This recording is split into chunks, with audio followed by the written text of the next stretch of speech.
People ask me why I went back. They ask it the way you ask a question you already know, doesn't have a comfortable answer. Leaning forward a little, voice dropped half a register, waiting to see if you'll lie. Officers asked it in the debrief. Sekvath's family asked it in a letter that took 11 months to reach me, written in script I couldn't read, translated by a liaison who kept stopping to look at the floor. The Allied Command Inquiry asked it 3 times, each time rewording it like the rewording would shake loose a different answer.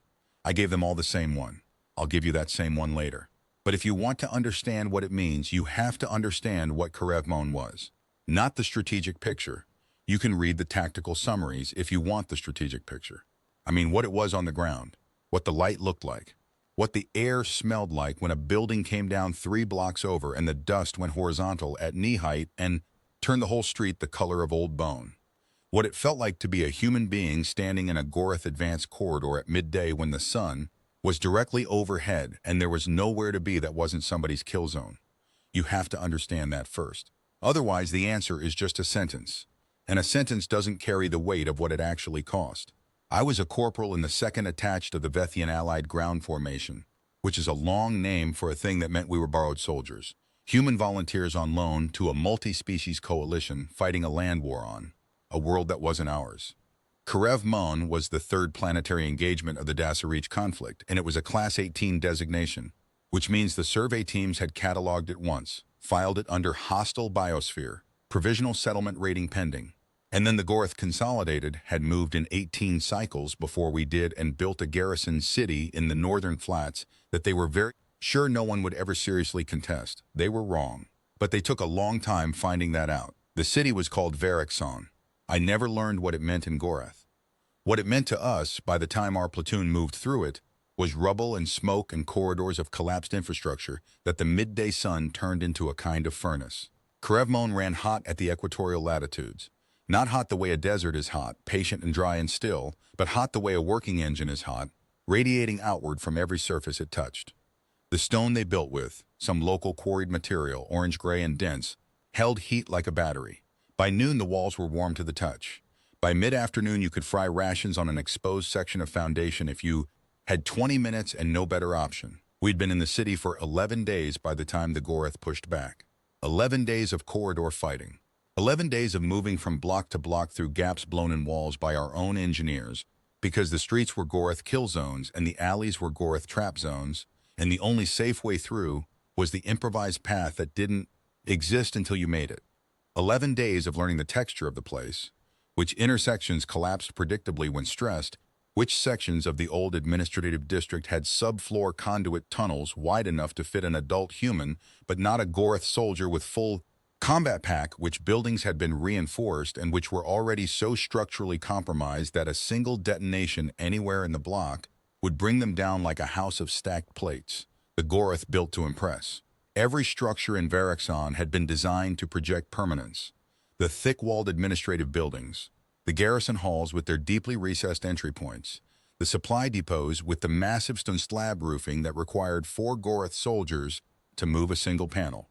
They built for an audience of intimidation. What they hadn't built for was 11 days of the specific kind of stress that corridor fighting applies to urban structures, multiple small detonations in a compressed footprint, heavy personnel movement across subsurface conduit networks that had been designed for maintenance access rather than load, and the accumulated lateral stress of structures that had been designed to resist vertical compression, but not the kind of diagonal force that 3 days of artillery-adjacent fire on adjacent buildings introduced into the load equation. By day 7, several of the larger structures in the administrative district had developed the particular quality of instability that experienced people learn to read before it becomes obvious. Karev-mohn called it correctly on day 8. She walked us through the northern administrative block in a route that avoided 3 specific structures that looked sound and weren't.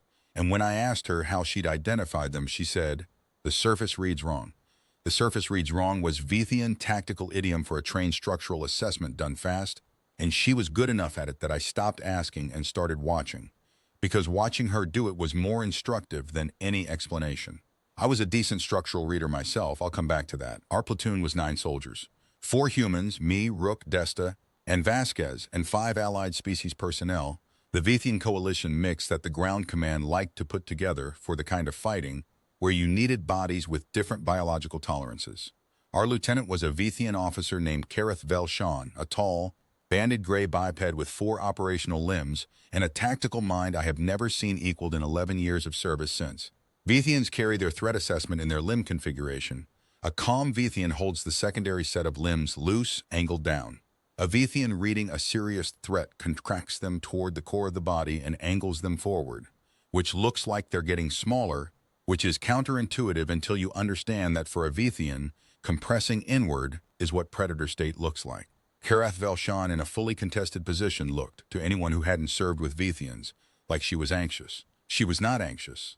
She was extremely focused, which are 2 different things, and the difference between them, in 11 days of corridor fighting, mattered every single time.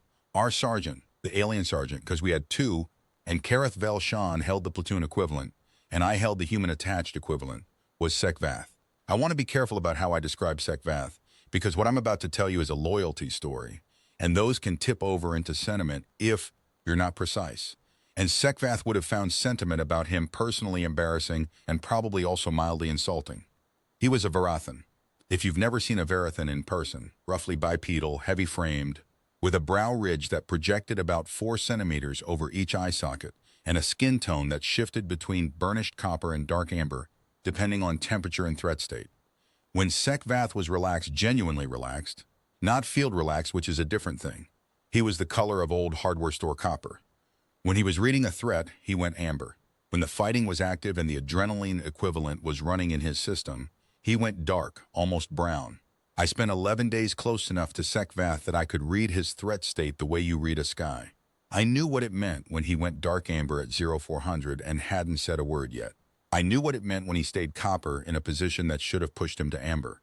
What it meant in both cases was that he was right, and whatever your own assessment was, you should probably update it. He'd fought on 6 prior engagements before karev-mohn. He'd survived all 6. He had a way of organizing ground, of looking at a block and saying, not in so many words, but in the specific placement of his body and the direction of his attention, here is where this breaks. Here is where it holds. That was the product of something I didn't have and couldn't acquire in the time I'd been alive. He was, in the most literal sense, the most experienced person in our platoon. More kills, more contested ground, more broken engagements walked out of than anyone else in our 9-person unit, including karev-mohn, who knew it and never pretended otherwise. We trusted Sekvath the way you trust a wall that has held through 11 storms, not blindly, specifically, because you have watched it hold. The Gorrath pushed back on day 12. We knew it was coming. The intelligence picture had been shifting for 3 days. Signal intercepts suggested they were massing in the southern administrative sector, which they'd held since before we entered the city, and the aerial reconnaissance that the Coalition's atmospheric drones could manage at low altitude before the Gorrath point defense systems noticed them and started shooting, showed vehicle movement in a pattern that karev-mohn characterized in the flattest possible voice as deliberate.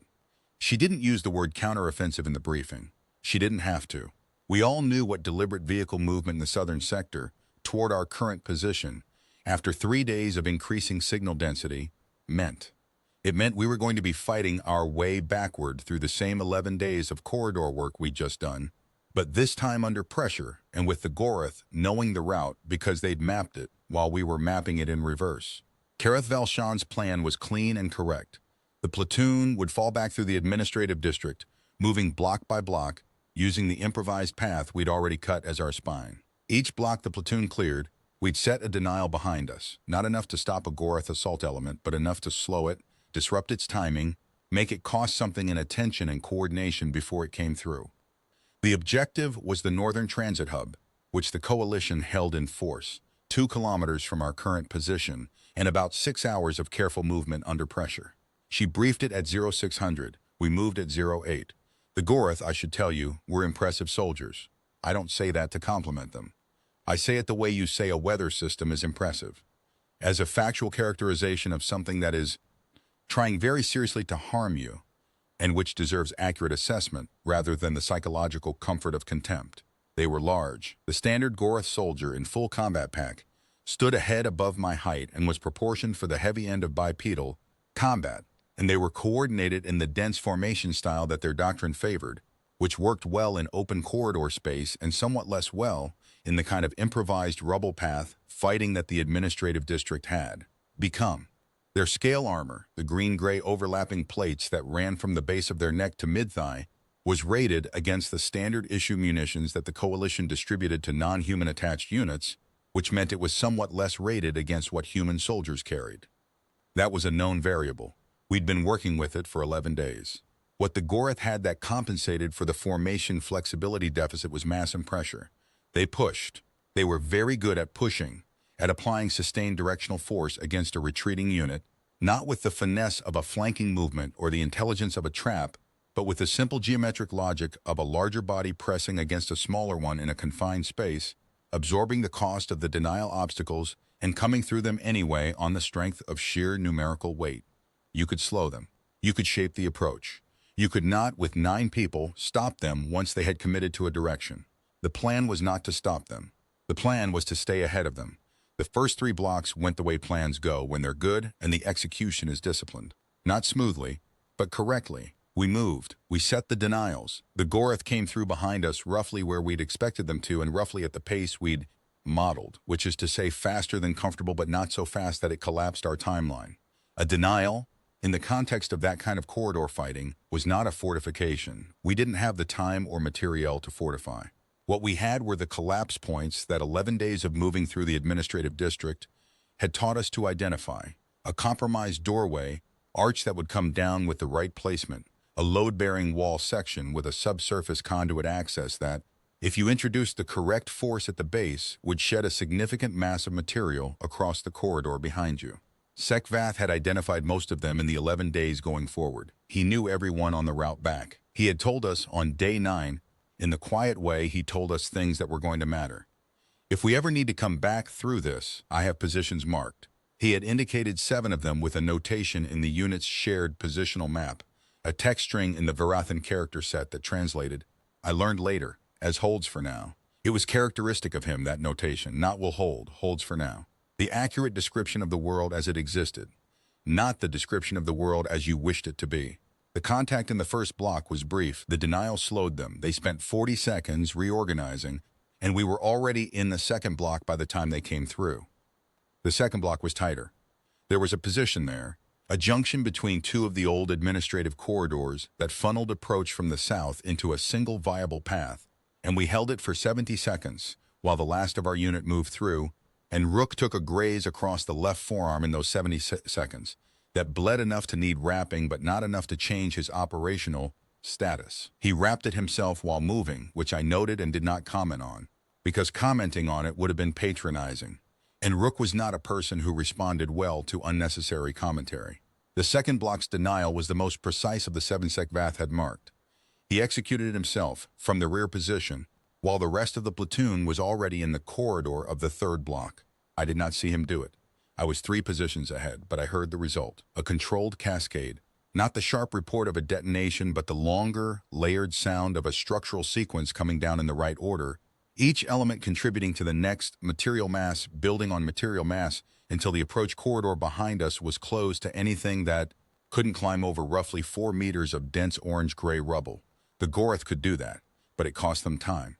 The third block was the quietest. The Gorrath had lost visual contact when we came through the second denial, and they spent almost 4 minutes re-establishing their sense of our position, which gave us the clearest passage through the third block that any of us had through any block all morning. One of our Vethian coalition members, a quiet soldier named Ashdrell, took a compression injury when a section of wall came down unexpectedly in the third block during that passage, not from the Gorrath, just from the ongoing structural attrition that the building had been suffering for 11 days, and had to be physically supported for the next 40 minutes. He didn't complain. Vethians in pain make a specific sub-vocalization that they can't suppress and can't control, a low-frequency sound that registers just below the threshold of comfortable hearing, and Ashdrell made it for about 20 minutes before the analgesic the coalition medic had distributed before we moved took hold of whatever it was, taking hold of. After that he was quiet again. I thought during the third block about the pace. The Gorrath were slower than they should have been, and I filed that as a concern rather than a relief, because the reason that came to mind first was not encouraging. If they were slower than projected, they were managing something we didn't know about. which meant either a flanking element or a route we hadn't mapped or a resource they hadn't used yet. Karev-mohn had thought the same thing. I could see it in her limb configuration. The secondary set contracted slightly more than the threat level in our immediate space justified. She was accounting for what we didn't know. That was what good lieutenants did. We made it through the third block without making contact. That, in retrospect, should have told me something. It was the fourth block where it went wrong. The fourth block was the old Gorrath Administrative Processing Center. What had been, before we arrived, some kind of record-keeping installation, floor after floor of sealed archive chambers that the Gorrath used for whatever administrative function, required that much physical space in a garrison city. The record keepers, the bureaucratic caste that the Gorrath deployed in garrison situations to manage the administrative load of holding occupied territory, had been running those archive chambers since before our arrival. We'd cleared them on day 2. What we'd found, sealed shelving units full of physical archive material, some in formats recognizable as data storage, and some that appeared to be physical record media in the Gorrath writing system, we'd photographed and left. Stripping the archives hadn't been our tasking. Moving through them had. What those sealed chambers meant, structurally, was significant dead weight stored at height on a floor system that had been designed to hold that weight when distributed evenly across shelf. Mounted load points.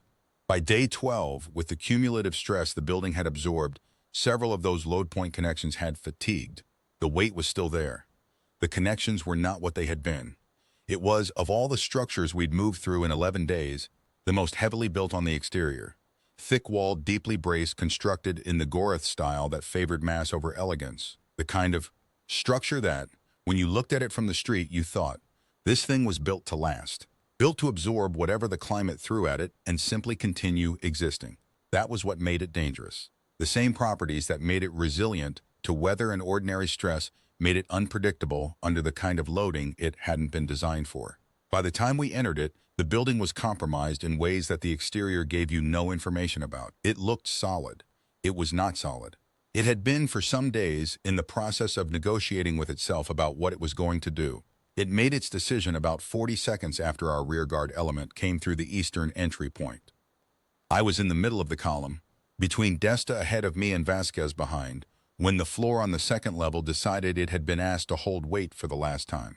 It didn't come straight down. It sheared first, one end dropping faster than the other, which turned the whole floor section into a ramp that tilted everything on it toward the northern wall, before the structure supporting that wall gave way and the whole assembly came down sideways. The sound was not the sound of an explosion. It was the sound of something that had been trying very hard to stay in one piece, finally admitting it couldn't.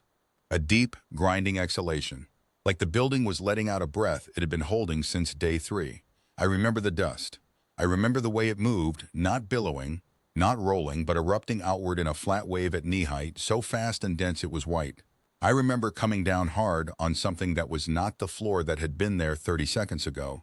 Something canted at an angle that drove my left shoulder into the rubble surface first, and rang my helmet against a piece of framework that had come down with the rest. The noon sun came in through the gap where the north wall had been, sudden and direct. A column of midday light cutting through the suspended dust like a physical thing, turning the airborne particles gold and orange, making the whole collapsed space look, for one absurd second, like something deliberate. I remember Karev-mohn's voice cutting through the dust before the dust had settled. Report by number. We reported by number. All 9 of us made sound. But when the dust dropped enough to see through, the numbers weren't moving the same way.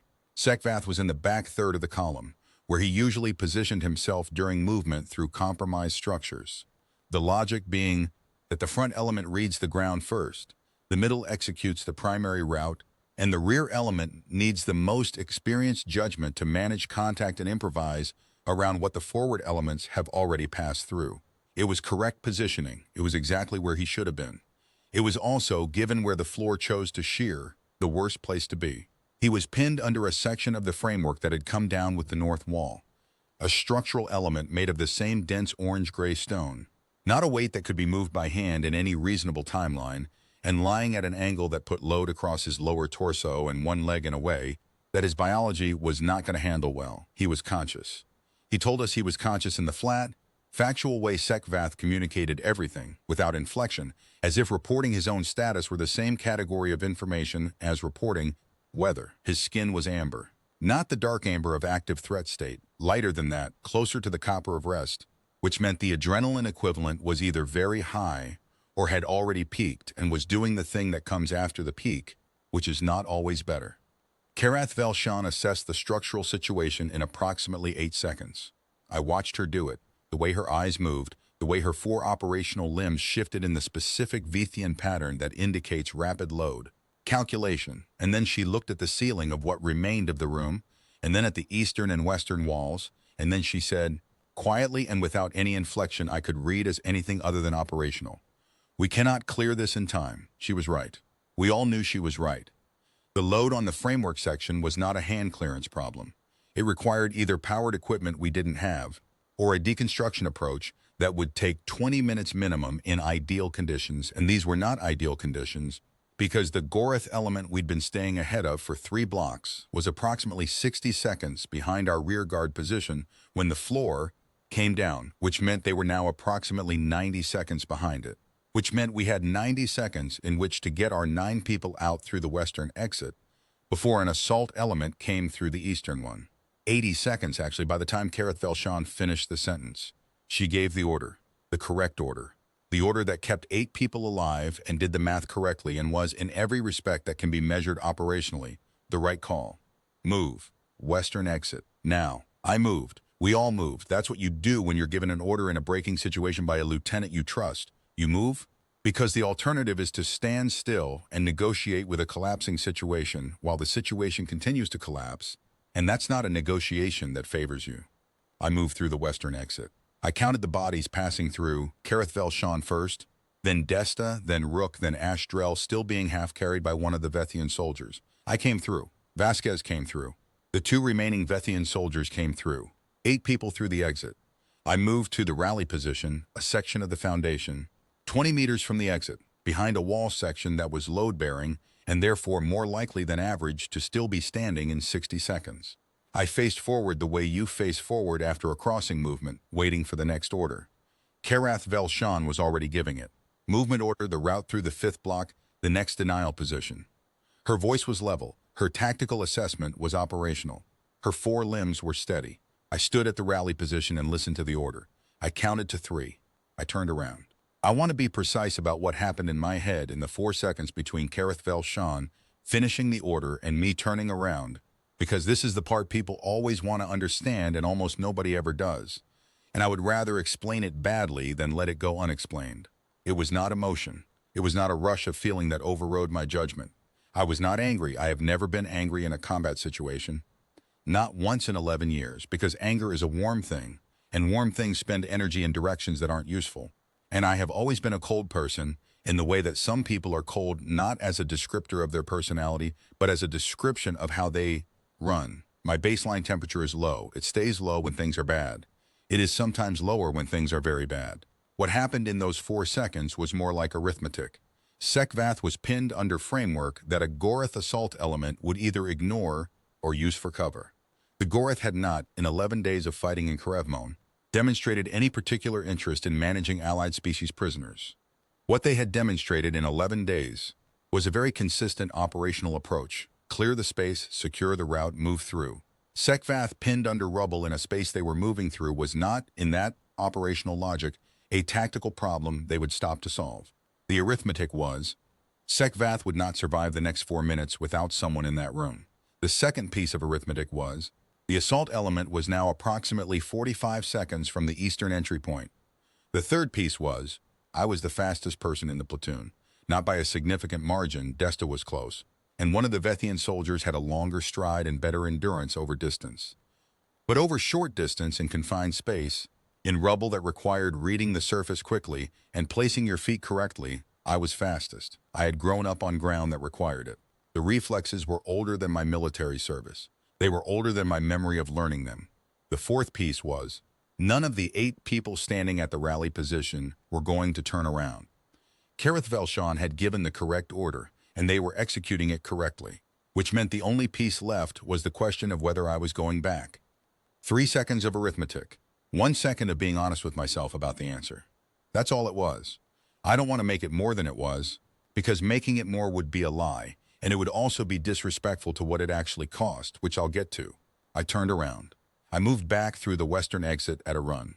The dust was still in the air when I came back through, the fine particle suspension that hangs for minutes after a structural collapse, not thick enough to be visually opaque but thick enough to taste.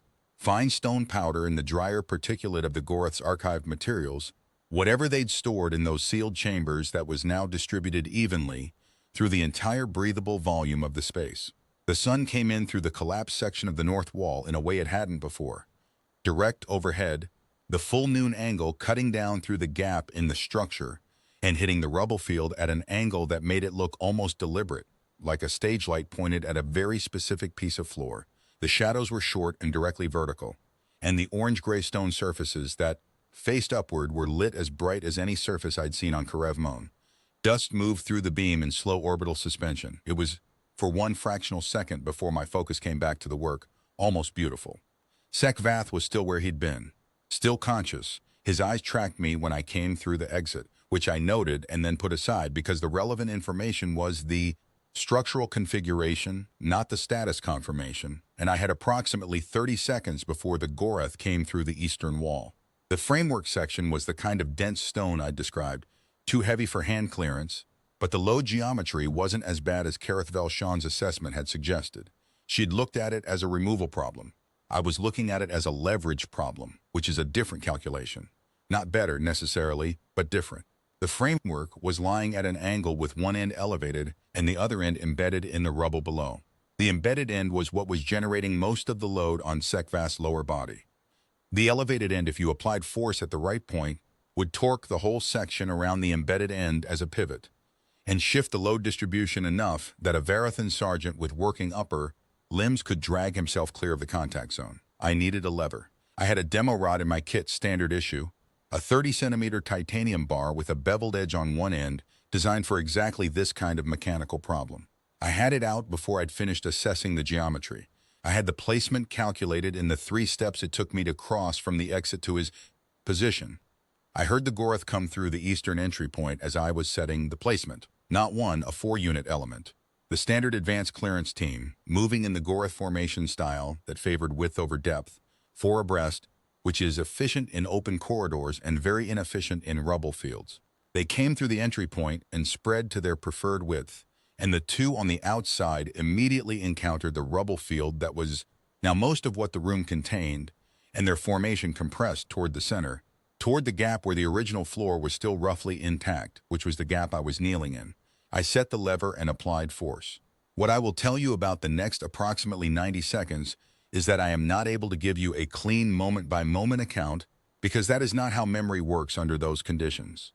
What I have are impressions and outcomes. The impressions are, the leverage worked, meaning the framework section rotated enough around its embedded end to shift the critical load off of Sekvath's lower body. The sound the section made as it moved, not a dramatic groan, just a dry grinding shift, the kind of sound a heavy door makes when it's been unused for a season and you lean into it. Sekvath's hands on the rubble surface when the weight came off, both of them flat and pushing, and the specific amber color of his skin under the noon light, which had gone slightly darker than the copper of rest, but not all the way to the dark brown of full threat state, which meant he was functional, which was the only information I needed. The Gorrath element. The way they moved through the rubble field, the outer 2 soldiers in the formations, still picking their way over the irregular surface, while the inner 2 had found the clear floor section and were covering ground faster. The specific angle of approach that put all 4 of them, for approximately 12 seconds, in a configuration relative to the structural debris that was not tactically favorable for them and somewhat more tactically workable for me if I was fast enough and precise enough about which surfaces to use. I was fast enough. I was precise enough. The outcomes are, we both came out the western exit. I want to be careful not to make what happened between the entry of the Gorrath element and our exit sound more orderly than it was, or cleaner than it was, or more certain than it was. It was not a clean extraction. It was not a confident operation executed by someone who knew precisely what she was doing in every instant. It was the product of 30 seconds of applying physics in the right direction, while 4 soldiers who outmassed me significantly tried to stop me, and the ways I dealt with that. The specific mechanical solutions I found for the problem of being physically outclassed in a space with no room for the kind of movement that favors me are things I could describe, but describing them in detail serves no purpose except to make the story sound more like an action sequence than what it actually was, which was ugly and expensive and something I would not want to do again. The cut above my right eye came from a piece of framework edge that caught me at an angle I hadn't tracked. The left shoulder that had already taken the landing when the floor came down was carrying Sekvath's weight for the last 20 meters of the exit run, which did it no favors. I was aware of both of these things while they were happening, and I set them aside. And then I came out of the western exit with Sekvath's weight across my left shoulder and blood from the cut running into the corner of my right eye, and I ran, not at the pace I'd gone in at. His mass plus mine was a different calculation than mine alone, and my left shoulder was at the very edge of what it would carry without structural complaint. But the pace available was enough. It covered ground. It put distance between us and the eastern exit of that building in a direction the Gorrath element, for reasons I don't fully understand even now, chose not to pursue. The Gorrath element did not come through the western exit. I have thought about that in the 11 years since, and I have not arrived at a satisfying operational explanation. The most probable reason is that they had a route objective and a timeline, and a western detour into unknown ground, chasing one human and one wounded allied sergeant, was an improvisation their doctrine didn't favor. Possibly. Or possibly the specific way things ended in that room in the last 10 seconds before we crossed the exit threshold had something to do with it.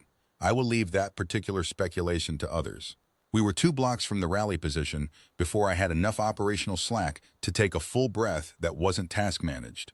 2 blocks from the rally position, and the blood had slowed from the eye cut enough that my right visual field was mostly clear, and Sekvath's weight had redistributed slightly, because he'd recovered enough function in his upper limbs to take some of the load himself, and the noon sun was directly on us across the open section of the 4th block's northern approach. The full equatorial noon of a Class 18 world, warm and merciless and completely indifferent to what had just happened in the building behind us. I set Sekvath against a section of intact foundation and checked him over. He held still for it with the particular quality of patience that I'd come to understand in 11 days as the version of Varathan stillness that means I am going to let you do this because it is efficient and not because I require it. His lower limb was damaged. The compression had done something to the joint architecture that required medical assessment before I could characterize it beyond damage, but his upper body was intact and his cognition was clear. He was amber, not dark brown. He was not going into shock. He was within the range of what that situation allowed, all right. He said the element came through. I said yes. He said, you applied a lever. I said, yes. He was quiet for a moment. His color was already shifting back toward the copper end of the spectrum as the adrenaline equivalent metabolized. He looked at the building we'd come out of, and then at me, and then at the direction of the rally position. And then his face did the thing Varathan faces do when they're processing something that doesn't fit the model they were running, a specific tightening of the brow ridge, the copper to amber shift running in reverse, as if the calculation of the threat had resolved, but a different kind of calculation was still running underneath. He said, they did not follow. I said, no. He said, that is unusual. I said, yes. He held the assessment for another few seconds, and then he said quietly, the same way he said everything. All right. And then he put one hand on the foundation section and started the process of standing. And I assisted him, and we moved toward the rally position. Karev-mohn was there when we came in. She had, I learned later, held the unit 42 seconds beyond the operationally defensible margin at that position before giving the movement order. I don't know what she was doing in those 42 seconds. I can make a guess, but it is only a guess, and Karev-mohn has never said, and I have never asked. She looked at Sekvath and then at me for a long moment before she said anything. Her 4 limbs were in the forward compressed configuration of Vethian predator state, and then, over approximately 3 seconds as she looked at us, they shifted back toward the loose-down configuration of operational ready. It was a very small movement. I watched every centimeter of it. Then she said, I counted you. I said, I know. She held the look for another 2 seconds. Then she said the next movement order, and we moved. The remaining 2 kilometers to the northern transit hub took 4 hours and 8 minutes. The block-by-block account would take longer to tell than it took to do, and the specifics don't add anything to what I'm trying to tell you. What I'll tell you instead is what I thought about in the spaces between the work during those 4 hours. I thought about the first time I understood what I was. I was born on Vale Prime, which is designated Class 14 by the survey standard, upgraded from Class 12 about a decade after my birth, when the Geological Survey finally revised the seismic model and the updated impact frequency data came back from the deep orbit stations. Class 14 means the biosphere is actively hostile at every trophic level. The atmospheric chemistry requires filtration for species that didn't evolve there, and the geological activity is categorized as unpredictable and severe. What it means in practice is that I grew up on a world that was trying, consistently and with no particular malice, to kill me. Not dramatically. Not in the cinematic way people imagine when they hear Class 14. Mostly it tried through the slow accumulation of small problems. The wrong bacteria in the water table, the mold that grew in wall cavities if the humidity spiked, the atmospheric particulates during the dry season that would have you down for a week with respiratory inflammation if you didn't wear your filtration in time. The large dramatic problems existed too. The seismic events, the seasonal megafauna migrations that occasionally went badly wrong in proximity to settled areas, but those were the infrequent ones. The grind was the constant one. I grew up reading ground, reading air, reading the specific quality of silence that meant the local fauna had decided, in the collective distributed way that animal populations make decisions, to avoid a given area because something in it had gone wrong. I grew up calibrating temperature, pressure, the way sound moved through a space, the weight of a surface under your foot that was about to give way versus one that would hold. I grew up solving small mechanical problems quickly because the cost of not solving them was usually significant and the time available was usually short. I didn't know growing up that these were not universal skills. I thought everyone lived this way.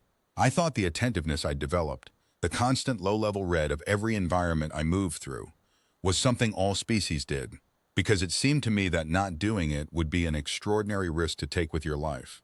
It wasn't until I was in my first year of service, running the initial combined species integration training with the Allied formation at the Gorrath facility, that I understood the gap. It was a navigation exercise, urban environment, multi-story, contested. The exercise scenario involved locating a notional casualty in a building that had sustained structural damage and extracting them through a route that changed depending on how the structural assessment played out. Standard stuff, or what I understood to be standard stuff, because it was the kind of problem I had been solving my entire life on a world where the structural integrity of whatever you were standing in was a question you asked continuously and automatically. The alien participants, Vethian, Varek-sohn, two other species I hadn't worked with before, were cautious. They moved slowly. They checked surfaces and hesitated.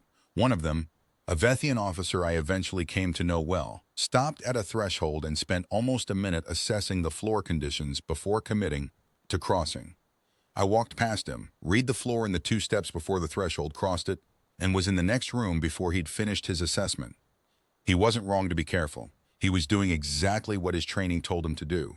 The difference was that my training had been accumulating since before I was 10 years old and came from an environment where doing it slowly, with extended hesitation periods, was not consistent with survival. After the exercise, one of the Vethian instructors came to me and asked me to explain how I had made certain decisions. The threshold crossing, a route choice through a compromised section in the 3rd floor, a load-bearing assessment I'd made in the basement that had turned out to be correct, I explained. He listened with the particular quality of attention that I now recognize in aliens as recalibration, the specific posture and focus that a being adopts when it is updating its model of another being and the update is larger than expected. When I finished explaining, he was quiet for a moment. Then he said, "You are from a Class 14 world." It wasn't a question. It also wasn't exactly what I'd expected him to say, which was something along the lines of good work or interesting approach. It was more like he was saying the answer to a question he hadn't known he was trying to answer until that moment. The label existed in his reference frame. What he hadn't had until that exercise was the lived understanding of what it meant operationally, what it looked like when someone had been running those calculations since childhood, at the speed childhood drills into you, below the deliberation layer. I said, yes. He said, that explains a great deal. I thought about that conversation for a significant portion of the walk to the Northern Transit hub. I thought about the instructor's expression and what was in it, not awe, not fear, but the specific quality of a revised calculation settling into place. A model updated to incorporate a variable it had been treating as constant. I had walked through a Gorrath assault corridor. I had gone back through a breaking building with 4 armed soldiers trying to stop me. I had done it the way I do most things that need doing. Not because I'd assessed the probability of success and found it favorable, not because I'd run an expected value calculation and determined the risk was acceptable, but because the arithmetic told me it was the only remaining option, and I am constitutionally incapable of arriving at the only remaining option and not taking it. That's not a virtue I chose. It's what Vale Prime installed in me during the years before I had words for it. Karev-mohn had made the correct call. I want to say that clearly one more time, because this is not a story about how the lieutenant was wrong. She was not wrong. She had 9 people in a collapsing timeline, and the only defensible order was the one she gave. The correct thing to do in a tactical sense was to execute it. What I did was not the correct thing to do in a tactical sense. I have never claimed otherwise. I made the call that was correct in the only sense I have ever been able to be purely consistent about. I did not leave someone who was alive behind a line that was about to be overrun. That's not virtue. I'm not describing it as virtue. Virtue is a choice you make after deliberation about values. What I did was the result of something less considered, a refusal that lives below the deliberation layer that didn't ask permission and didn't wait for my considered assessment. Sekvath was alive. The line was about to come down.